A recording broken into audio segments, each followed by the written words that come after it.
Hello students, and today I am going to teach you figures of speech, which is also a part of vocabulary and grammar, and we use these figures of speech usually in poems.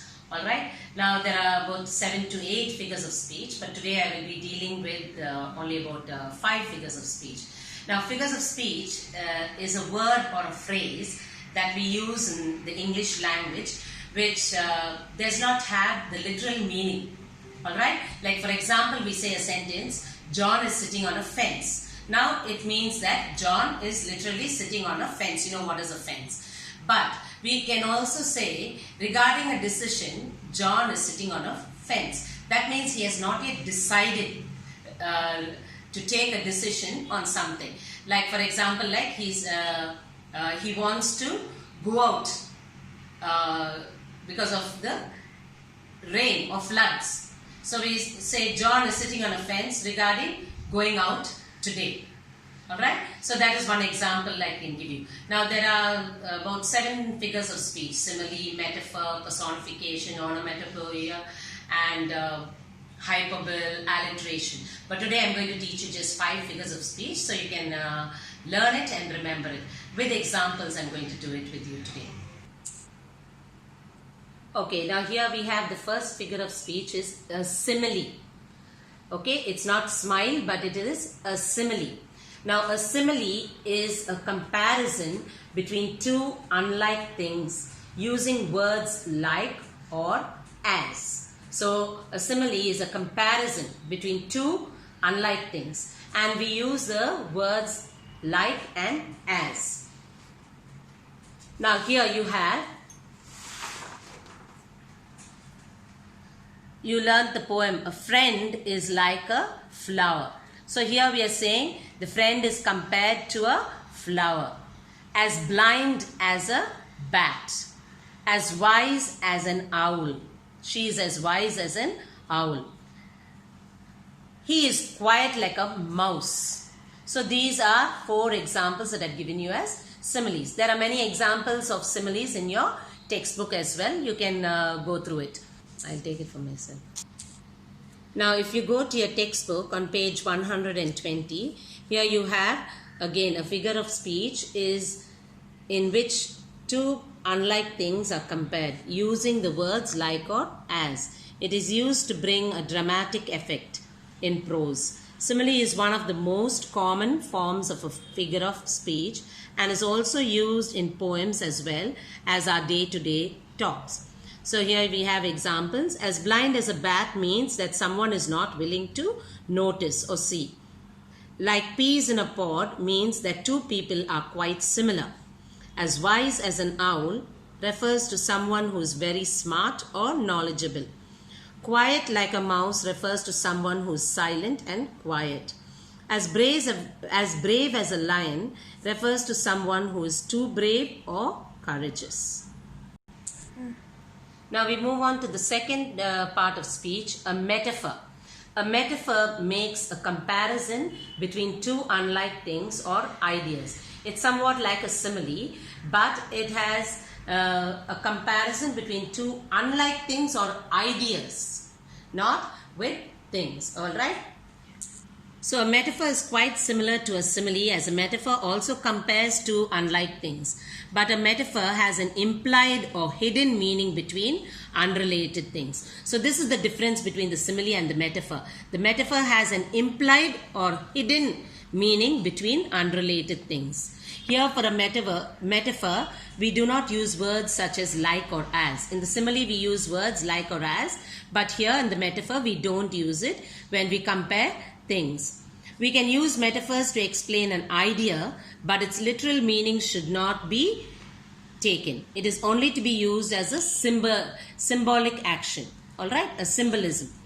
My father was boiling mad. Okay, we cannot say that your father is really boiling, but it implies or tells us that he was very angry or too angry. She is the apple of my eye means that she is too dear to me. She is very close to me and very precious to me. Your brain is like a computer says that your brain is as smart and quick as a computer. Her voice is music to his ears. That means her voice is so sweet and sounds very nice. It means like it's like music to his ears to make him feel happy. The given task was a breeze. That means whatever work you were given, you were able to do it very easily. So this means that the task or the work that you have done was not a difficult one, but it is a very easy one. The third figure of speech is personification. By the word personification itself, we can say that it is given a quality of a person. Alright? It gives human qualities. See, it gives human qualities or to non-living things or ideas. So a non-living thing can take the place of a human being. I'll give you some more examples. Lightning danced across the sky. See, now lightning is a non-living thing. Alright? But we are saying lightning danced across the sky. The wind howled. So wind again is not a person. It's a thing. The wind howled. So it made a sound. So this is a personification. My alarm clock yelled. Okay. The alarm clock is also given a figurative meaning like a person. The tattered house was distressed. Okay. A person only can be distressed. But here we are the personification that we are using is the tattered house was distressed. My life passed me by.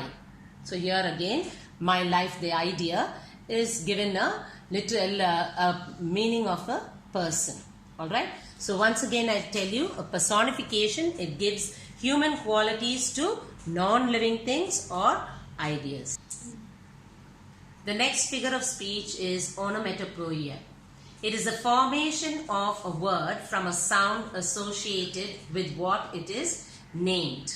Alright, so the sounds that we use, okay, sometimes it can be a double vowel sound also. The bee was humming. So humming is the onomatopoeic word. Alright, I have some more examples for you. Honk, zap, boom, cuckoo, whoop, buzz, clang. So it has a double sound, and these onomatopoeic words are used very much in poems and in prose and in other songs also. Next, alliteration.